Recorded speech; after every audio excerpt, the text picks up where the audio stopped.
Hello everyone, welcome back to the channel. कैसे हो आप सब लोग? स्वागत है आप सबका मेरे यूट्यूब चैनल पे। और आज की इस वीडियो में हम लोग कंटिन्यू करने वाले हैं अपने अकाउंटेंसी के अगले टॉपिक्स के साथ। तो लास्ट क्लास में हम लोगों ने डिस्कस किए थे अपने दो प्राइम टॉपिक, जो कि था need for accounting and meaning of accounting. आज हम कोशिश करेंगे कि हम अगले तीन टॉपिक्स को कवर कर सके, जो कि है characteristics of accounting, objective and functions of accounting. अगली वीडियो स्टार्ट करने से पहले आई होप कि आपने पुरानी क्लास का रिवाइज कर लिया हो और आपको उसमें कोई भी डाउट ना हो। इन केस अगर आपको उसमें कोई भी डाउट होता है तो आप कमेंट सेक्शन में कमेंट करके वो चीज़ मुझसे पूछ सकते हैं।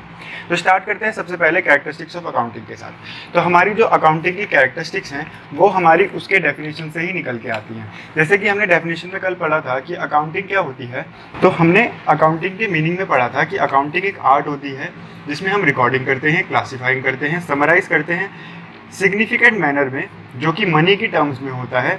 ट्रांजैक्शंस होती हैं, इवेंट होती हैं जो कि फाइनेंशियल कैरेक्टर की होती हैं, और हम उससे कोई ना कोई रिजल्ट निकालते हैं। तो इसी को ब्रेक करते हैं, जो मीनिंग है उसी में हमारी कैरेक्टरिस्टिक्स छुपी हैं अकाउंटिंग की। तो सबसे पहली कैरेक्टरिस्टिक जो कि मैंने यहाँ पे लिखी है, तो अकाउंटिंग हमारी आर्ट होती है। और सबसे पहली कैरेक्टरिस्टिक जो शो करती है वो ये शो करती है कि अकाउंटिंग हमारी आर्ट होती है एज वेल एज साइंस होती है। अब आर्ट क्यों बोला जाता है और साइंस क्यों बोला जाता है, उसके लिए हमें पहले समझना होगा कि आर्ट क्या होता है और साइंस क्या होती है। तो आर्ट क्या होती है? आर्ट एक टेक्निक होती है जिसमें हम कुछ प्री डिटरमाइंड ऑब्जेक्टिव्स को अटेन करते हैं। सिंपल समझिए, आर्ट मतलब टेक्निक।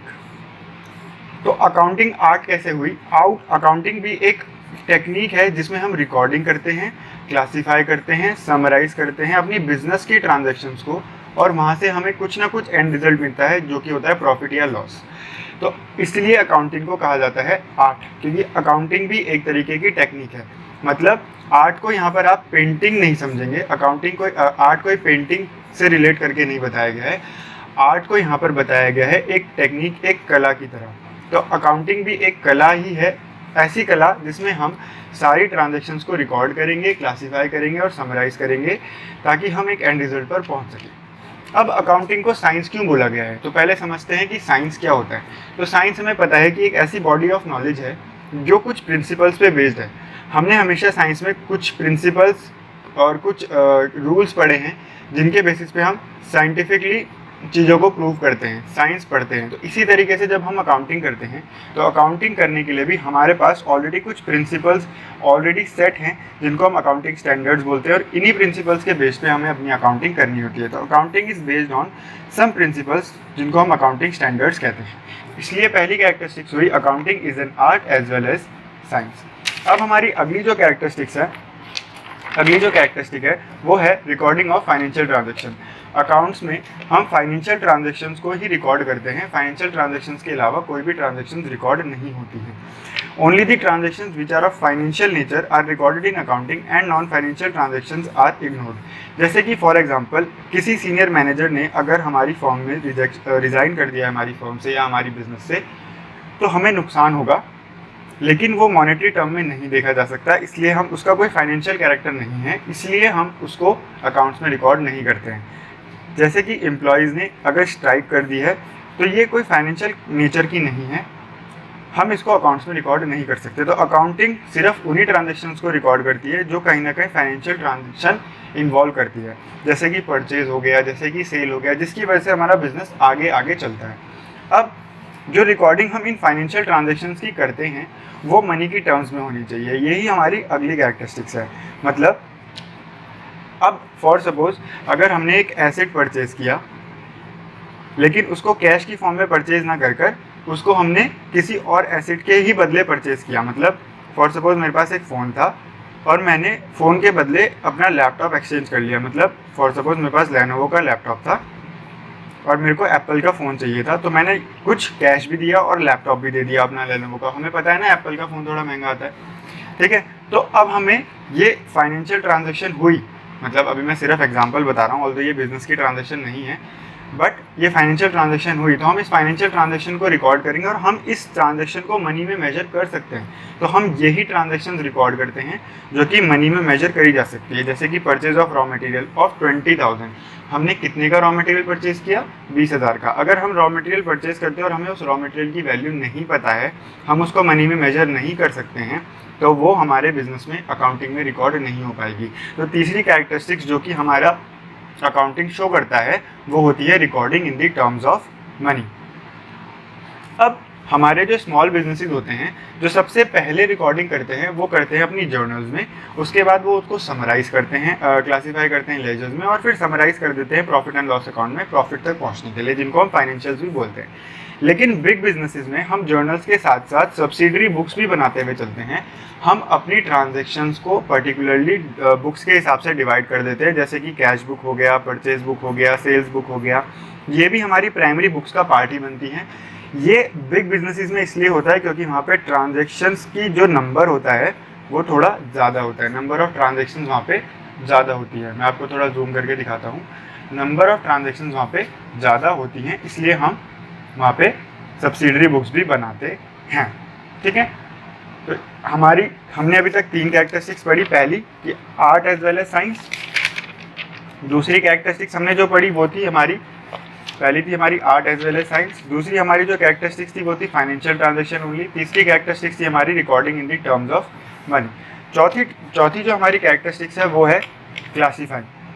अब हम क्या करते हैं, जब हम जर्नल में रिकॉर्ड कर लेते हैं, जब हम सबसे पहले जर्नल में रिकॉर्डिंग कर लेते हैं, हमने ऊपर सबसे पहले 2 चीज़ें पढ़ी, recording in the of financial transaction, recording in the terms of money. अगर मैं आपको इसकी डेफिनेशन दिखाऊं तो हमने आर्ट के बारे में डिस्कस कर लिया, पहली कैरेक्टरिस्टिक्स, हमने रिकॉर्डिंग के बारे में डिस्कस कर लिया, सेकंड एंड थर्ड कैरेक्टरिस्टिक्स। अब हम चौथी कैरेक्टरिस्टिक्स पे आ गए जो कि है क्लासीफाई। अब जो ट्रांजैक्शन सिमिलर नेचर की होती है, जैसे कि फॉर सपोज मैंने परचेज किया रॉ मटेरियल, मैंने परचेज किया एसेट, मैंने परचेज किया एनीथिंग, कुछ भी अपने बिजनेस के लिए, तो हमने ये तीनों चीज़ें परचेज करी हैं।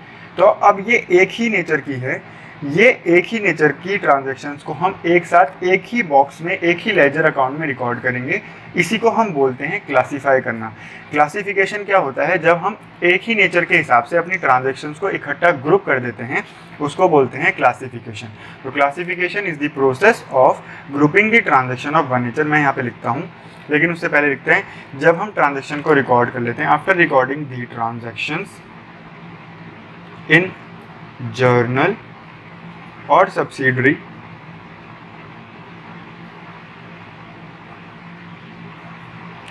books, then we classify them।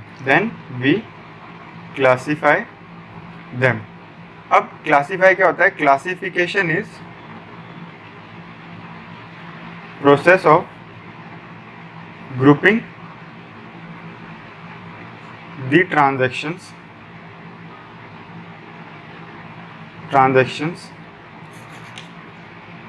दोबारा लिख देता हूँ, sorry, transactions of one nature या सिमिलर नेचर भी बोल सकते हो, इन अ सेपरेट अकाउंट। हम एक ही नेचर की ट्रांजैक्शंस को एक ही जगह पर सेपरेट अकाउंट में रिकॉर्ड कर देते हैं, इसी को हम क्लासिफिकेशन कहते हैं। और यहाँ पे हम क्लासिफिकेशन कैसे करते हैं, by making ledger account, by making what, ledger account. ठीक है जी, तो ये हमारी थी चौथी कैरेक्टरिस्टिक्स। हम एक ही नेचर की ट्रांजैक्शंस को एक ही जगह पर एक ही अकाउंट के अंदर रिकॉर्ड कर देते हैं और इसका नाम हम देते हैं लेजर्स। क्या देते हैं, लेजर्स। अब आती है हमारी फिफ्थ कैरेक्टरिस्टिक्स जो कि है समराइजिंग। अब समराइजिंग मतलब क्या है, नाम से पता चल रहा है समरी बनाना, और समरी मतलब अगर हम यहाँ पे समराइजिंग की बात कर रहे हैं तो समराइजिंग यहाँ पे हमारा हो गया प्रॉफिट निकालना, एंड रिजल्ट निकालना। तो हम समराइजिंग करेंगे कैसे, समराइजिंग हो गया जो भी हमने डेटा यूज़ किया है उस डेटा को प्रेजेंट करना इस वे में, इस मैनर में कि वो हम उसको समझ सकें और वो हमारी मैनेजमेंट के लिए और बाकी के यूज़र्स के लिए इम्पॉर्टेंट हो। तो जो भी बैलेंसेस हमारे लेजर अकाउंट में होते हैं, जो भी बैलेंसेस हमारे लेजर अकाउंट से निकल के आते हैं, उसको हम ट्रायल बैलेंस में लेके जाते हैं। अभी आपको पता चलेगा कि ट्रायल बैलेंस क्या होता है, और वहाँ से हम कहीं ना कहीं अपने प्रॉफिट तक पहुँच जाते हैं। तो समराइजिंग अगर मैं बोलूँ, it is the art of presenting the data in such a way so that it is understandable to the management and other users. ठीक है, ये इन्वॉल्व करता है, it involves preparation of trial balance,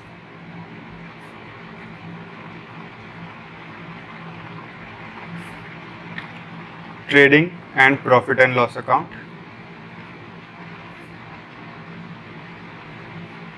profit and loss account and balance sheet. अब मैं यहाँ पे आपको समझाता हूँ कि ट्रायल बैलेंस क्या होता है, प्रॉफिट एंड लॉस अकाउंट क्या होता है और हमारी बैलेंस शीट क्या होती है। देखो, जब हम फर्स्ट स्टेप पे थे तो हमने सबसे फर्स्ट स्टेप पे बनाए जर्नल्स, जहाँ पे हमने करी रिकॉर्डिंग, इसको हम रिकॉर्डिंग बोल रहे हैं। अब यहाँ से हम सेकंड स्टेप पे गए और यहाँ पे हमने बनाया लेजर्स, इसको हम बोल रहे हैं classifying.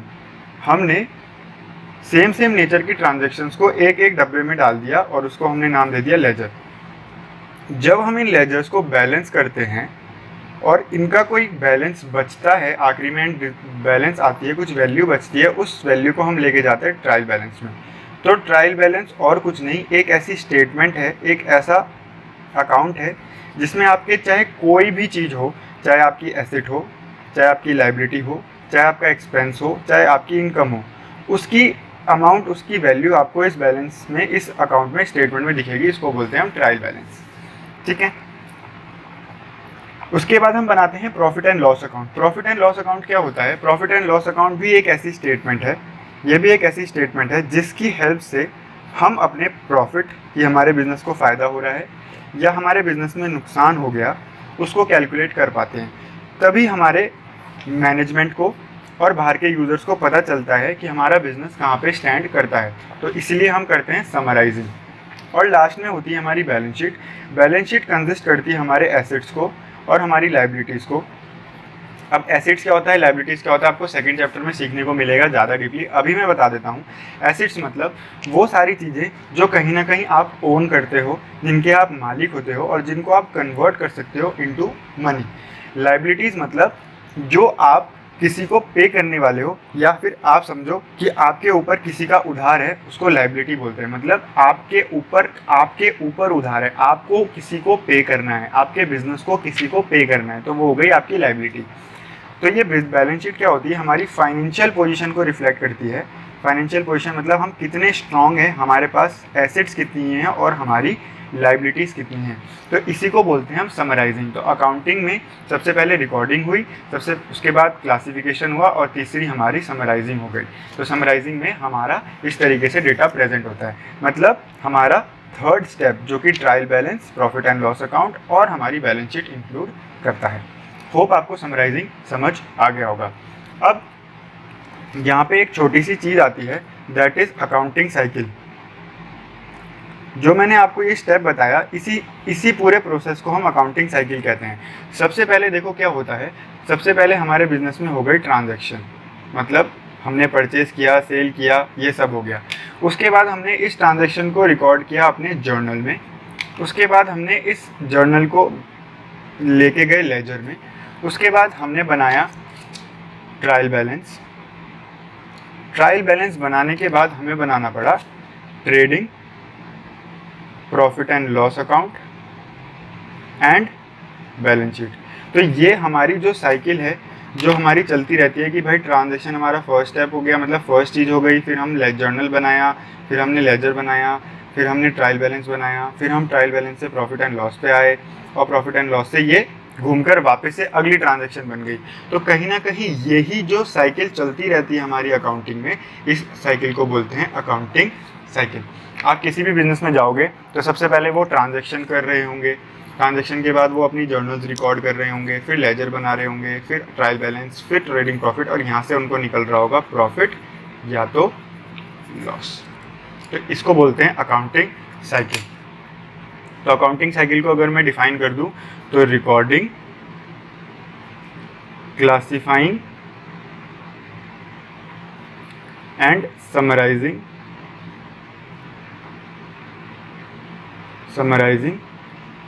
are also termed as process of accounting या फिर अकाउंटिंग साइकिल। होप आपको यहाँ तक थ्योरी पार्ट समझ आ रहा होगा।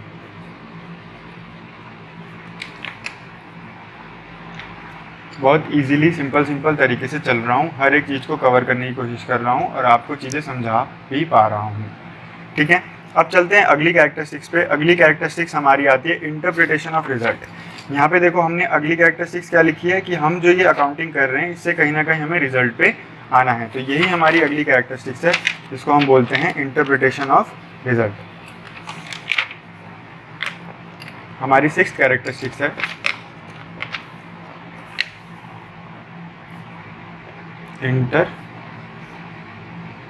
Interpretation of result. अब जब हमने ट्रांजैक्शंस रिकॉर्ड कर ली, जर्नलाइज कर ली, लेजर्स बना लिए, प्रॉफिट निकाल दिया, तो जो वो हमने प्रॉफिट निकाला है वही तो हमारा रिजल्ट है। वहीं से तो हमें पता चला कि हमारे बिजनेस में प्रॉफिट हुआ है, लॉस हुआ है, हमारी फाइनेंशियल पोजीशन क्या है। तो अकाउंटिंग में the result of business are presented in such a manner, हम अपने बिजनेस के रिजल्ट को इस तरीके से प्रेजेंट करते हैं कि जो भी पार्टीज हमारे बिजनेस में इन्वॉल्व हैं उनको पूरी इन्फॉर्मेशन होनी चाहिए कि हमारा बिजनेस प्रॉफिटेबल है या उसमें लॉस हो रहा है या फिर हमारी फाइनेंशियल पोजीशन क्या है। ठीक है, तो results are presented in such a manner so that the parties involved must be aware of the profitability and the financial position of the business। ठीक है जी, अब चलते हैं अपने 7वें पॉइंट की तरफ और हमारा 7वां पॉइंट कहता है कम्युनिकेटिंग। हमारी अगली कैरेक्टरिस्टिक जो हमारा बिजनेस शो करता है दैट इज कम्युनिकेटिंग। अब ये कम्युनिकेटिंग क्या है? देखो हमने सब कुछ करा, जर्नलाइज कर दिया, लेजर्स बना दिया, समराइज कर दिया, रिजल्ट भी निकाल दिया, इंटरप्रेट भी कर दिया हमने। इंटरप्रिटेशन मतलब अपना एक रिजल्ट पर आ गए, हम एक कंक्लूजन पर आ गए कि भाई प्रॉफिट हुआ, लॉस हुआ। लेकिन लास्ट में अगर हमने वो चीज़ किसी को बताई ही नहीं तो क्या चीज़ वो जो हमने इतनी मेहनत करी क्या वो सक्सेसफुल हुआ? तो बिल्कुल भी सक्सेसफुल नहीं होगा। जब तक हम अपने यूज़र्स को या फिर हमारे जो भी पार्टीज हमारी बिजनेस में इन्वॉल्व है उनको ये चीज़ कम्युनिकेट नहीं करेंगे तब तक हमारी अकाउंटिंग पूरी नहीं होगी। तो accounting includes communication as well. किस चीज़ की communication? The communication of financial data जो हम अब उसके यूज़र्स को देते हैं ताकि वो अपने इंडिविजुअल रिक्वायरमेंट के हिसाब से उसको एनालाइज कर सकें। तो communication of financial data to the users who can analyze as per their individual requirement। Hope यहाँ तक आपको फंक्शंस समझ आ गए होंगे। तो हमने कितने फंक्शंस पढ़े? 7। सबसे पहला फंक्शन था हमारा accounting is an art as well as science. दूसरा हमारा फंक्शन था रिकॉर्डिंग ऑफ फाइनेंशियल ट्रांजैक्शन। तीसरा हमारा फंक्शन था recording in the terms of money. चौथा क्लासीफाइंग। पांचवा हमारा समराइजिंग। 6th हमारा था interpretation of result and 7th हमारा था कम्युनिकेटिंग। और इस बीच में हमने एक चीज़ पढ़ी दैट इज अकाउंटिंग साइकिल। तो होप आपको चीज़ें यहाँ तक समझ आई होंगी। चलिए मूव करते हैं अपने अगले टॉपिक की तरफ और अगला टॉपिक है हमारा ऑब्जेक्टिव्स ऑफ अकाउंटिंग।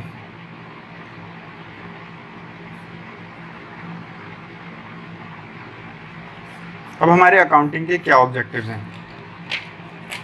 ऑब्जेक्टिव से मतलब हम अकाउंटिंग कर रहे हैं तो हमें कुछ ना कुछ अचीव करना है।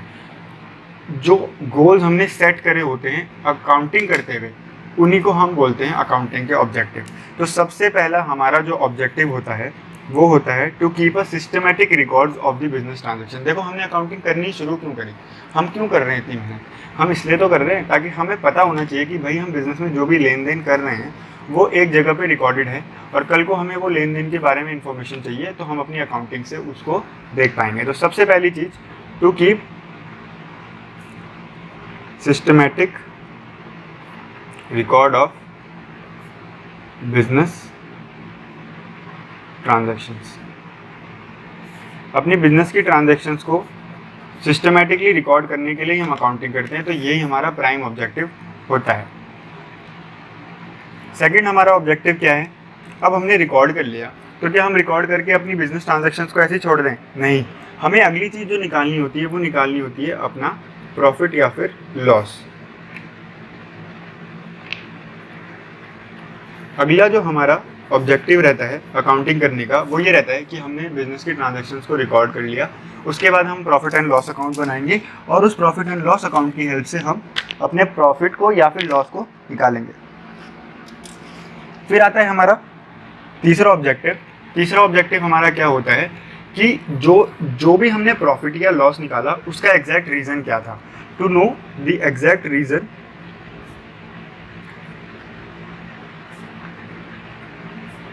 लीडिंग टू प्रॉफिट और लॉस। समझ आता है कि हमने बिजनेस की ट्रांजैक्शन रिकॉर्ड करी, समझ आता है कि हमने प्रॉफिट को कैलकुलेट करा, हमने लॉस को कैलकुलेट करा, लेकिन क्या अकाउंटिंग इतनी रिस्ट्रिक्टिव है कि सिर्फ हम कैलकुलेशंस पे रुक जाए? नहीं, अकाउंटिंग हमें ये भी बताती है कि उस प्रॉफिट या उस लॉस का रीज़न क्या है। तो अगला ऑब्जेक्टिव अकाउंटिंग को करने का होता है कि नो द एग्जैक्ट रीज़न जिसकी वजह से हमें प्रॉफिट हुआ है या लॉस हुआ है। चौथी चीज़, अपनी बिजनेस की फाइनेंशियल पोजीशन को असर्टेन करना। मैंने आपको बताया फाइनेंशियल पोजीशन मतलब बैलेंस शीट, बैलेंस शीट मतलब एसेट्स एंड लायबिलिटीज़। तो हमें ये जानना है कि हमारी बिजनेस में कितनी एसेट्स हैं, कितनी हमारे ऊपर लायबिलिटीज़ हैं, उन सबको जानने के लिए भी अकाउंटिंग की जाती है। और अकाउंटिंग का अगला ऑब्जेक्टिव होता है to ascertain the financial position. तो to ascertain the financial position of the business.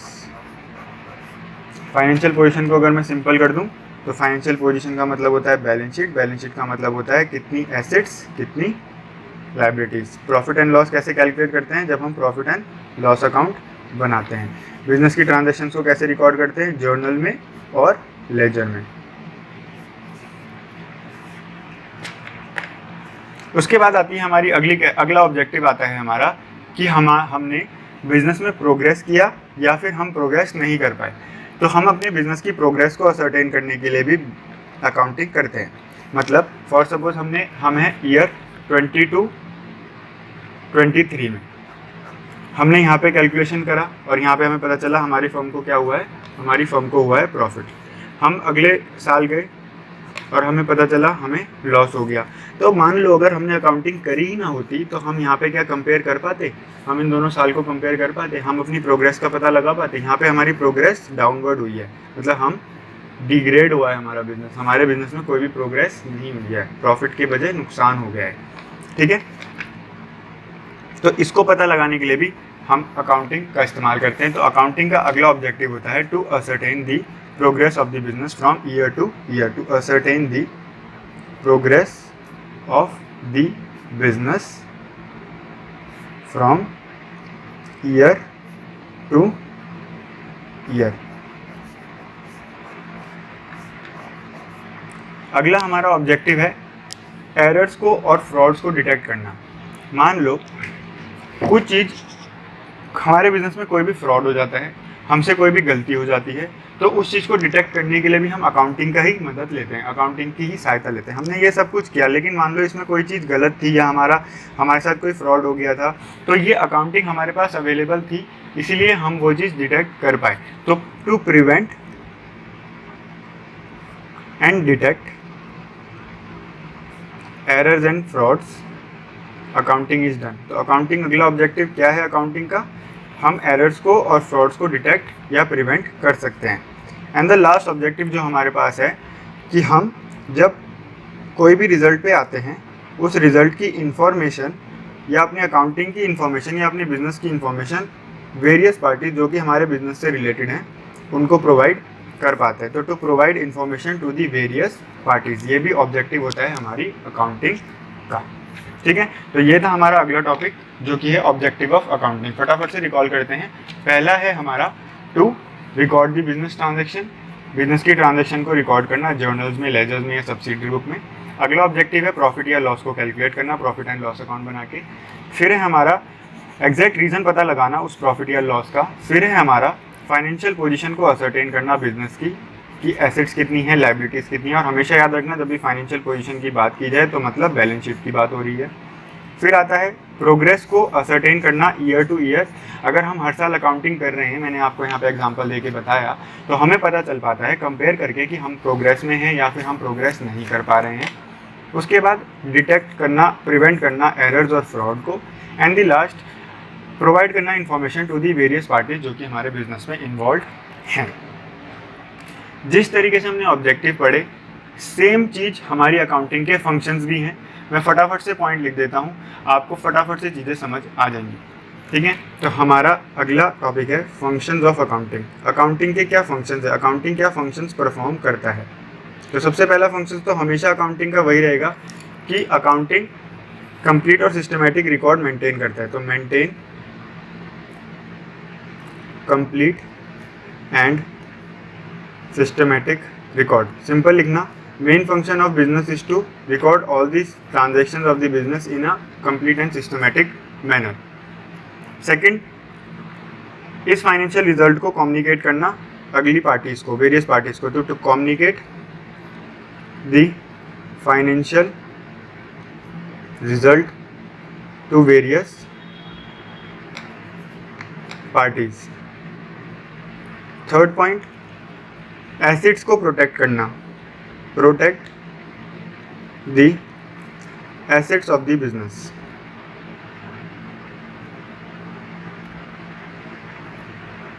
अगर हम अपनी रिकॉर्ड्स को प्रॉपर्ली मेंटेन करते हैं, जैसे कि कैश हमारा एक बहुत अच्छी एसेट होती है, इंपॉर्टेंट एसेट होती है। बैंक बैलेंस, हमारी इन्वेंट्री, हमारे डेटर्स बहुत इंपॉर्टेंट होते हैं हमारे बिजनेस के लिए। तो अगर मान लो मैंने रॉ मटेरियल परचेस किया है और मैंने अपनी इन्वेंट्री का, रॉ मटेरियल का कोई रिकॉर्ड ही नहीं बनाया, तो क्या मैं कभी उसको प्रोटेक्ट कर पाऊंगा? मुझे पता ही नहीं चलेगा कि मेरे पास कितनी इन्वेंट्री थी जो मैं होल्ड करता था। लेट सपोज अर्थक्वेक आ गया और अर्थक्वेक की वजह से हमारी शॉप गिर गई और हमारी शॉप गिरने की वजह से हमारी इन्वेंट्री ख़राब हो गई और मैंने कभी अपनी इन्वेंट्री का रिकॉर्ड ही नहीं रखा था, तो मैं उस इन्वेंट्री को प्रोटेक्ट नहीं कर पाया। क्यों? क्योंकि मैं इंश्योरेंस कंपनी को ये बता ही नहीं पाया कि मेरे बिजनेस के अंदर इन्वेंट्री कितनी थी on the day of earthquake जो कि ख़राब हो गई है, ताकि मैं क्लेम ले सकूं। तो मैं अपनी इन्वेंट्री को प्रोटेक्ट नहीं कर पाया। लेकिन ऑन दी अदर हैंड अगर मैं अकाउंटिंग करता तो अकाउंटिंग करने की वजह से मैं अपनी उस इन्वेंट्री को प्रोटेक्ट कर पाता और इंश्योरेंस कंपनी को दिखाकर क्लेम कर सकता था कि मेरे बिजनेस में मेरे पास इतनी इन्वेंट्री है जो कि मैं होल्ड करता हूँ। ठीक है, तो ये फंक्शन है अकाउंटिंग का कि वो बिजनेस की एसेट्स को भी प्रोटेक्ट करता है। फोर्थ पॉइंट इज वो मैनेजमेंट को असिस्टेंस प्रोवाइड करता है। तो provide assistance to the management. अब कैसे प्रोवाइड करता है? मैनेजमेंट अपने डिसीजंस ले सकती है बिजनेस की अकाउंटिंग को यूज़ करके कि भाई बिजनेस में प्रॉफिट है, लॉस है, उस हिसाब से वो अपने डिसीजंस ले सकती है और इन्फॉर्म कर सकती है टाइमली अपर मैनेजमेंट को या अपर ओनर्स को या सीईओ को या सीएफओस को। अगला पॉइंट है हमारा, फिफ्थ पॉइंट है हमारा ट्रस्टीशिप। अब what is this trusteeship? Trusteeship हम पढ़ते हैं कंपनीज के केस में, in case of companies only. देखो, आपको अपनी बिजनेस में पढ़ने को मिलेगा एक चैप्टर जिसका नाम है फॉर्म्स ऑफ बिजनेस ऑर्गेनाइजेशन, जहाँ पे आपको बिजनेस करने के डिफरेंट तरीके पता चलेंगे, जिसमें से एक तरीका है हमारा कंपनीज की फॉर्म में। ठीक है, अब कंपनीज की फॉर्म में मतलब हम बिजनेस को चाहे तो एक सोल प्रोप्राइटर की तरह कर सकते हैं, एक पार्टनरशिप फॉर्म की तरह कर सकते हैं या फिर कंपनीज की तरह कर सकते हैं। अब कंपनीज क्या होती है? कंपनी में हम एक आर्टिफिशियल पर्सन एक लीगल नेम के थ्रू बना देते हैं। आर्टिफिशियल पर्सन एक लीगल नेम के थ्रू बना देते हैं जिसमें हम बिजनेस करते हैं। जैसे कि रिलायंस इंडस्ट्रीज़ लिमिटेड का मैं अगर एग्जांपल लूँ तो रिलायंस इंडस्ट्रीज़ लिमिटेड एक कंपनी है जिसके ओनर हमें पता है कि मुकेश अंबानी है, बट रिलायंस इंडस्ट्रीज़ लिमिटेड अपने आप में एक अलग आर्टिफिशियल पर्सन है जिसको दुनिया जानती है, जिसको कहीं ना कहीं मुकेश अंबानी ओन करते हैं, लेकिन ओन करते हैं, उसको चलाने वाली मैनेजमेंट अलग है। तो ट्रस्टीशिप में हम यहाँ पे क्या पढ़ने वाले हैं कि जो अकाउंट्स होती है वो इस मैनेजमेंट को हेल्प करती है इस बिज़नेस को चलाने के लिए, इस रिलायंस इंडस्ट्रीज़ को लिमिटेड को चलाने के लिए। तो ट्रस्टीशिप में मैनेजमेंट को कंट्रोल करना ईजी हो जाता है अकाउंट्स यूज़ करके, उसके कंपनी के फंड्स को देखना। इसलिए हमारी अकाउंटिंग एक फंक्शन प्रोवाइड करती है ट्रस्टीशिप का। ट्रस्टी कौन होते हैं? ट्रस्टी होते हैं ओनर ऑफ द बिजनेस, ठीक है। तो कंपनी के ओनर्स के फंड को अगर हमें मैनेज करना है तो उसके लिए हमें अकाउंटिंग करनी पड़ेगी। अकाउंटिंग एक फंक्शन प्रोवाइड करता है जिसको हम ट्रस्टीशिप बोलते हैं। कंपनीज के केस में मैनेजमेंट की हेल्प करना ओनर के ट्रस्टी के फंड्स को मेंटेन करने के लिए, उसको ट्रस्टीशिप बोलते हैं, ठीक है। अगला फंक्शन है हमारा कंप्लायंस ऑफ लीगल नीड। हमारी गवर्नमेंट चाहती है कि हम अगर प्रॉफिट कमा रहे हैं, इनकम कमा रहे हैं, तो हम उस इनकम पर टैक्स पे करें, जिसको हम डायरेक्ट टैक्स बोलते हैं। आप पढ़ेंगे अपनी आगे की लेवल्स में। हमारी इनकम पे कमाए हुए पैसे पे हमें गवर्नमेंट को कुछ टैक्स पे करना होता है, जिसको बोलते हैं डायरेक्ट टैक्स। अगर हम कोई गुड्स या सर्विसेज सेल परचेज करते हैं तो उस सेल परचेज पे भी हमें टैक्स देना होता है, जिस टैक्स को बोलते हैं हम जीएसटी। तो ये हमें कैसे पता चलेगा कि हमने इनकम कमाई है, गुड्स परचेज किए हैं, सर्विसेज परचेज करी हैं, सेल करी हैं?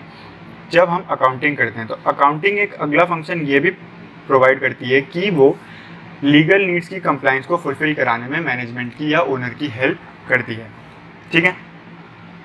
एंड द लास्ट फंक्शन जो कि हम यहाँ पे पढ़ने वाले हैं, दैट इज फिक्सिंग रिस्पॉन्सिबिलिटी।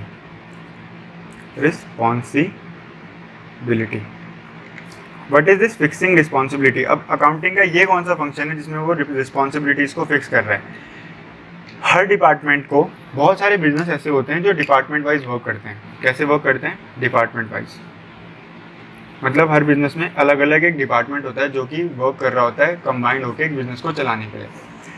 तो अकाउंटिंग क्या करती है? हर डिपार्टमेंट की रिस्पॉन्सिबिलिटीज़ को फिक्स कर देती है। तो फॉर सपोज अगर एक डिपार्टमेंट की वजह से फर्म को लॉस हो रहा है और एक डिपार्टमेंट की वजह से फर्म को प्रॉफिट हो रहा है, तो इन ऑल तो फर्म देखेगी कि उसको ओवरऑल प्रॉफिट हो गया, लेकिन एक्चुअली में प्रॉफिट सिर्फ ये डिपार्टमेंट कमा रहा है, ये वाले डिपार्टमेंट को तो लॉस हो रहा है। तो अकाउंटिंग से हम इस डिपार्टमेंट की रिस्पॉन्सिबिलिटीज़ फिक्स कर सकते हैं कि भाई आपका लॉस हुआ, आपका लॉस क्यों हुआ, उसका रीज़न हमें बताइए, और इस लॉस को प्रॉफिट में कन्वर्ट करने के लिए आप क्या कर सकते हैं वो भी हमें बताइए। तो अकाउंटिंग की हेल्प से हम हर डिपार्टमेंट हेड की एक रिस्पॉन्सिबिलिटी भी फिक्स कर सकते हैं। तो लास्ट फंक्शन जो अकाउंटिंग परफॉर्म करती है is fixing the responsibility of the departments या फिर फिक्सिंग रिस्पॉन्सिबिलिटीज़। तो हमने आज 3 टॉपिक कवर करे। पहला था हमारा कैरेक्टरिस्टिक्स ऑफ अकाउंटिंग, इसमें 7 पॉइंट कवर किए। ऑब्जेक्टिव में भी हमने 7 पॉइंट कवर किए और फंक्शंस में भी हमने 7 पॉइंट कवर किए। कैरेक्टरिस्टिक्स में सबसे पहले art as well as science, ये अगला है फाइनेंशियल ट्रांजैक्शन, फिर टर्म्स ऑफ मनी, फिर क्लासिफाइंग, फिर समराइजिंग, उसके बाद हमने देखा इंटरप्रिटेशन ऑफ रिजल्ट, फिर हमने देखा कम्युनिकेटिंग, फिर आए हमारे ऑब्जेक्टिव में हमने देखा कि रिकॉर्ड रखना बिजनेस ट्रांजैक्शन का, प्रॉफिट लॉस को कैलकुलेट करना, एग्जैक्ट रीजन पता लगाना, फाइनेंशियल पोजीशन असर्टेन करना, प्रोग्रेस असर्टेन करना, डिटेक्ट्स और एरर को प्रिवेंट, एरर्स ऑफ फ्रॉड को डिटेक्ट करना, प्रिवेंट करना, इन्फॉर्मेशन प्रोवाइड करना वेरियस पार्टीज़ को। और सिमिलरली हमने उसके लास्ट में फंक्शंस पढ़े कि हम सिस्टमेटिक रिकॉर्ड मेंटेन करते हैं, फाइनेंशियल रिजल्ट हमें पता चलता है, कम्युनिकेट करते हैं, एसेट्स को प्रोटेक्ट करते हैं, मैनेजमेंट को असिस्टेंस प्रोवाइड करते हैं, कंपनी के केस में ट्रस्टी की तरह अकाउंटिंग काम करती है, ट्रस्टीशिप प्रोवाइड करती है, लीगल नीड को कंप्लाइन कर पाते हैं और रिस्पॉन्सिबिलिटी को फिक्स कर पाते हैं। तो मेजर हम अकाउंटिंग को पूरे तरीके से पी चुके हैं, घूट चुके हैं अच्छे से। हमने 2 क्लासेस लगाई, ऑलमोस्ट हम 1 घंटा यहाँ पर इन्वेस्ट कर चुके हैं अपनी अकाउंटिंग को समझने के लिए, ठीक है। अब हम अकाउंटिंग की डिफरेंट चीज़ों को समझेंगे, जैसे कि बुक कीपिंग, अकाउंटिंग, अकाउंटेंसी क्या होती है, बुक कीपिंग में हम क्या करते हैं, अकाउंटिंग में हम क्या करते हैं और अकाउंटेंसी क्या होती है। तो ये चीज़ें हम समझेंगे अपने अगले लेक्चर में। तब तक के लिए take care, see you in the next video. और अगर आपको ये वीडियो पसंद आई तो आप इस वीडियो को लाइक करें, अपने दोस्तों के साथ शेयर करें, चैनल को सब्सक्राइब करें। Again thank you so much for watching this video. Stay connected, stay fit and stay happy. जय हिंद।